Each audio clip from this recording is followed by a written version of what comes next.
possible just to die from anything at any age. If there's one topic most of us avoid discussing or even thinking about, it's death. Which is interesting because it's also one of the few universal truths of our world. The idea that everyone we know and love is one day going to die. Cancer's natural. But to be fair, not everyone wants to dodge the conversation. In fact, there's actually a trend known as death cafes, and I recently found myself going to one. I fully anticipated plenty of tears and depressing stories about losing loved ones. But once I arrived, I realized that the experience was going to be nothing like I expected. Death cafes are a place for groups of people who are often strangers to get together over small bites and tea to talk about dying. The goal of the movement, which originated in England, is to make the conversation about death less taboo.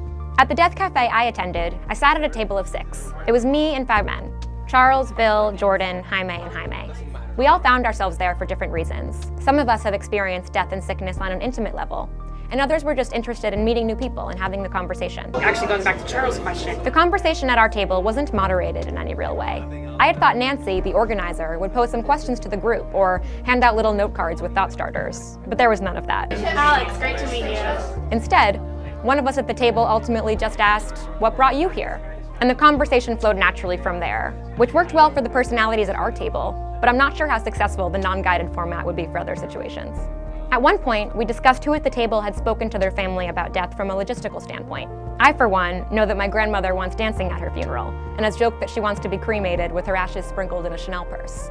But some of the other guys hadn't discussed those things at all. I've become increasingly fearful of the surprise death. We talked about our personal fears of dying, and they varied from person to person. Fear of not having enough time was a big one, though it was also the most abstract. Something about not knowing these people helped remove some of the pressure of talking about such an intimate, scary thing. Oh, you're fine. You're gonna be better. At one point, Charles posed a challenging question.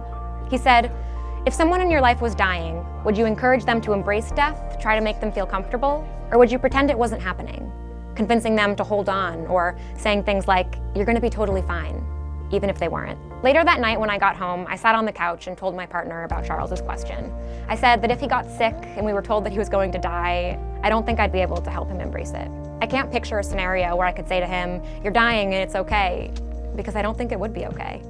And then we both started to cry. Eventually we're all gonna die, right? I'm not sure if there's anything that can truly prepare us for death, even when you know it's coming. But I imagine that talking about it when it's not a reality helps you cope with it when it becomes one. If you want to start the conversation at home, remember that your questions can range in how emotive they are. You may begin by asking what the other person would like the mood at their funeral to feel like. Or maybe your question is more abstract, like asking how they'd want to spend their last days. All that really matters is that you start the conversation.